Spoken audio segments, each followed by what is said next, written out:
सलमान फारसी की गर्दन झुकी वापस जाने लगे। जैसी वापस पलटे कहा चचा जरा ठहरिए तो सही। कहा क्या बात चचा उदास क्यों हो? का उदासी की बात यह है आज नबी के शहर में कोई मेहमान भूखा सो जाएगा। इतना सुना खातून जन्नत कहती है ठहरे ना चचा अभी आती हो। अंदर तशरीफ लेकर के गई। आपके जहेज में जो आपको 17 पैबंदों वाली चादर मेरे मुस्तफा ने अता की थी, उस चादर को समेट करके ला करके कहा था चचा ये लीजिएगा और जाइए यहूदी है शमून नाम का, उसके दरवाजे पे ले जाइएगा, उसको देख करके इसके बदले में चोखरी दिलाइएगा। हजरत सलमान फारसी ने चादर ली है, रोते हुए यहूदी के दरवाजे पर गए।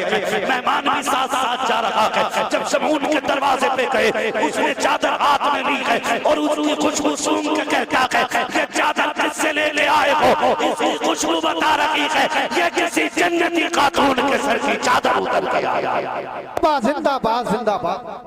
किसकी चादर है ये? हजरत सलमान फारसी फूट के रोने लगे, कहने लगे ये उस घर की चादर है कि जिस घर की चौखट पे बेइजाजत जिब्रील भी नहीं आया करते थे। उसने चादर को खोला, कहा किसकी चादर है? कहा ये खातून जन्नत नबी की शहजादी की चादर है। उसने इतना सुना और उस चादर को सीने से लगाया। कहा ठहरो ठहरो ठहरो। उसने चादर को रखा एक तरफ, आटा दिया, जो दिए, खाने पीने का सामान दिया, साथ चादर भी दे के कहने लगा इसे भी लेके चले जाओ। आपने चादर भी ली, सामान भी लिया। जब वापस आने लगे पीछे से शमून भी दौड़ा। उसने दौड़ते दौड़ते कहा था खाली चादर लेके जा रहे हो, मुझे भी बदले कुछ देख के चले जाओ। आप मुझे क्या चाहिए?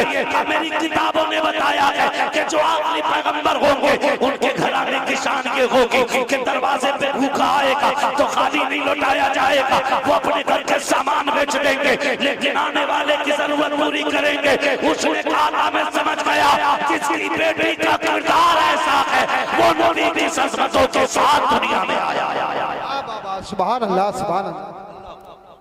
ये तारीख रही है, ये तारीख रही है। खातून जन्नत ने दिया। आप वो मेहमान भी देख रहे हैं, वो मेहमान भी देख रहे हैं, मेहमान भी देख रहे भाई। जब उनके गदा भर देते हैं शाहान जमाना की झोली, मोहताज का जब ये आलम है मुख्तार का।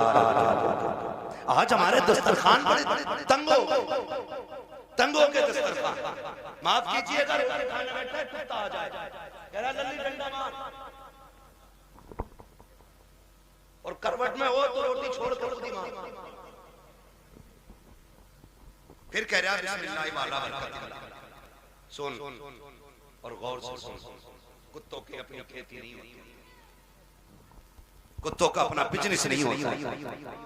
खुदा जिसके दरवाजे पे किसी को भेजता है ना तो वही इसीलिए भेजता है कि उसको इस लायक बनाया है। सुभान अल्लाह, लायक बनाया है उसे, इसलिए आपके दरवाजे पे भेजा गया है। कुत्ते दरवाजे पे आ जाएं तो मारा ना करो। क्या चला जाएगा? आधी रोटी उठा के डाल दे, तेरी आधी रोटी से गुर्बत तो नहीं आ जाएगी, लेकिन कुत्ता आधी रोटी पे कनात कर लेगा। आधी रोटी खा के वो सब्र से बैठ जाएगा, उसको लाठी डंडे से ना मारिए। अगर मेहमान ना आ सके तो जानवरों को खिलाया करो, कुत्ते भी ना आ सके तो परिंदों को खिलाया करो, वो भी ना हो सके तो चूटियों को खिलाया करो। इसलिए कि जो तुम खाते हो वो गंदगी बनता है और जो रब की मखलूक आती है वो दुआएं बन के अर्शों से टकराती है, और जो अर्श से जब दुआएं जाकर के अल्लाह के अर्श से टकराती है तो एक का रिस्क नहीं बल्कि अल्लाह साथ उसको के रिस्क का इंतजाम फरमा दिया। सुभान अल्लाह सुभान अल्लाह। और ये सबसे बड़ा वजीफा है, ये सबसे बड़ा वजीफा है। जान रहे हो बारात लेके जा रहा है ना, बारात कितने चलने बारात में बिल्कुल फुर्सत नहीं है साहब।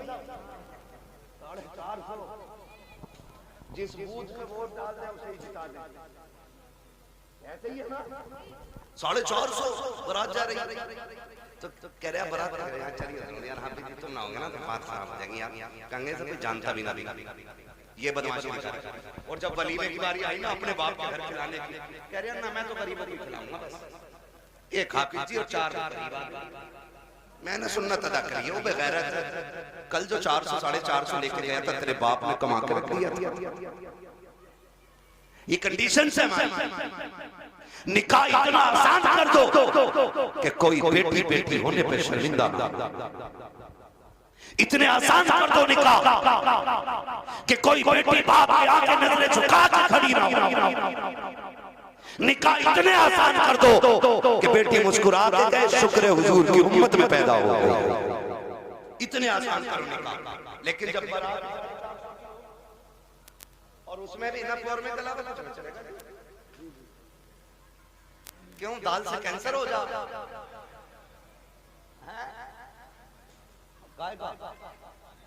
हाँ, और वो कुत्ता कटिंग खाना देखा है?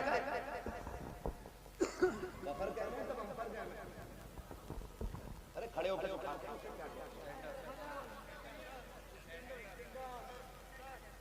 सुन लो भाई स्टैंडर्ड वाले सुनो। स्टैंडिंग कितना अजीब दोहर आ गया। जब हम छोटे थे ना, बारात में जाते थे तो एक जगह बैठा दिया जाता और कोई हम बाल पे या जमीन पे इज्जत से बैठाते थे वो लोग। एक चावल लेके आ रहा है, पीछे से बूरा लेके आ रहा है, उसके पीछे से घी लेके कोई आ रहा है, ठीक है ना?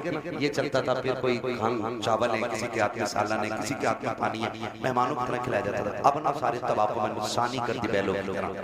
आओ और नांदों पे लग जाओ। और लोग कह रहे हैं ये स्टैंडर्ड नहीं है, ये कुत्ता कटिंग खाना है। हाँ, आओ लग जाओ। हालत देखो, कहीं नंगे पहुंच जाते हैं ना तो वो यूज एंड थ्रो प्लेट जो आती है फाइबर की, गत्ते वाली जो प्लेट होती है ना, वो टूट जाती है फाइबर वाली, उसमें चावल रखती है। आगे देखो कोरमा, अरे कबाब में तो बहुत देर बाद दिखे, वो भी उसमें। क्या आगे? अरे शामी कबाब भी, वो भी उसमें। और आगे देखिए कोल्ड ड्रिंक भर लिया गिलास, अब गिलास लिए। अब ये बता ऐसे है? खागा का जर्दा भी मार दे। जियो यार, सलामत रहो, बड़ी हिम्मत है भाई। हम एक गुलाब रेस्टोरेंट है, कौन सा है वो, बहुत बड़े वाले साइड है ना। एक दिन भाई उसमें हम दावत में चले गए, अल्लाह माफ करे, हमें तो रोटी हाथ क्या नहीं, हमने देखा सारे कुत्तों की तरह खा रहे हैं। मन के चलो लौट चलो, इंसानों की आप गुंजाइश नहीं। हाँ, इंसानों की एक कुत्ते बड़े मियां को देखा सैफ भाई कोरमा प्लेट चिचिया रही और लिए घूम रहा तमाम सफेद कपड़ों पे, इसके लिए मर गया। शादियां इतनी महंगी कर दी हैं कि आज गरीब खून के आंसू रो रहे हैं। जहेज की महंगाई कम नहीं थी कि खानों की महंगाई इतनी कर दी। अब तो गोलगप्पे भी वहीं रखे, छोले भी हैं, कबाब भी हैं, कुछ तो ऐसे टूट पड़ते हैं जैसे मिला ही नहीं है कभी। और सच्ची बात बताऊं, ये टूटने वाले वो होते हैं जो अपने बीवी को छींचड़े फेंकने पे भी गालियां बोलते हैं। हाँ भाई, और लड़की वाले से कहते हैं सुन हड्डी ना हो कोरमे में, क्यों बगले लेके आएगा? एक बेटी को पालने में बुढ़ापा आ जाता है। एक बेटी को पालने में आज तुम फेंकते हो खाने को, आज बर्बादी कर रहे हो। आज तुम्हें किसी के बाप की इज्जत की परवाह नहीं है। कल कल तेरे आंगन में बेटी आएगी, तब तुझे पता चलेगा बेटियां कितनी कीमती हुआ करती हैं। तूने किसी की बेटी को एक रोटी के लिए जलील कर दिया, एक रोटी के जरिए जलील कर दिया। अगर बिरयानी ठंडी मिल गई, पूरी जिंदगी बेटियों को ताने दिए जाते हैं कि तेरे बाप से गर्म खाना नहीं खिलाया गया।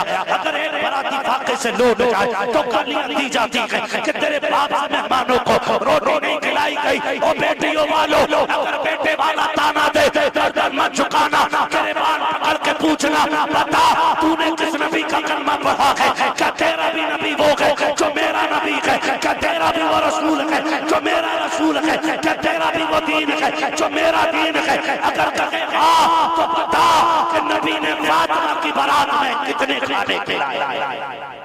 बाबा जिंदाबाद। वो जाकर के गिरबान पकड़ के हद हो गई है। जिसका बस नहीं चलता बेटी के बाप को दबाना शुरू कर देता। निकलो इन चीजों से, निकाह आसान कर दो ताकि बेटियां मुर्तद न हो। बेटियां मुर्तद ना हो। जिसकी भाग जाती है वो कहता जी मेरा उससे मतलब ही नहीं। और पहले अगर किसी लड़के ने किसी बंदे ने उसकी बेटी को किसी गैर के साथ किसी होटल में या किसी कैफे में देख लिया और बता दिया तुम्हारी बेटी फला जगह देखी, अरे उड़ा रहे मेरी बेटी को उड़ा रहे हो, खून के आंसू होना पड़ रहा है आज, खून के आंसू। आई पे जाके पता करो 2021 से अब तक कितनी लड़कियां गायब हुई हैं। 13 लाख लड़कियों का आंकड़ा दे रहा है। कितनी 13 लाख लड़कियां बच्चियां, कंडीशन कितनी नाजुक हो गई पता है आपको? मरा जा रहा है, कह रहा है पलटी लूंगा और लेके 8 दिन बाद कह रहा है बादीदार तुम्हारे ताल्लुकात में तो अच्छे लोग हैं, चला क्यों नहीं रहता, तेल बहुत खा रहे हैं। क्यों? तुझसे इसमें तेल नहीं पड़ गया? और बेटी के बाप ने अपना खून नहीं छोड़ कर तुझे दे दिया। कह रहा बिकवा तो पलट इसकी जगह बोलूंगा मैं। स्प्लेंडर भी ज्यादा खा रही है, बैटरी वाली। हाँ, और बुड्ढो अब्बा से गुजारिश करूंगा, ये बुड्ढे अब्बा जो होते हैं ना लिस्ट लिए घूम रहे आप बेटे की बारात में, कह रहे ये सारी चीजें होनी चाहिए, सारी चीजें कह रहे बुलेट ये वाली हो, बेड ये वाला हो, सोफा ये वाला हो। और बुड्ढे की कंडीशन ये कि एक दिन भी लल्ला इसे बेड पे लेटर नहीं देगा और मरा जा रहा है।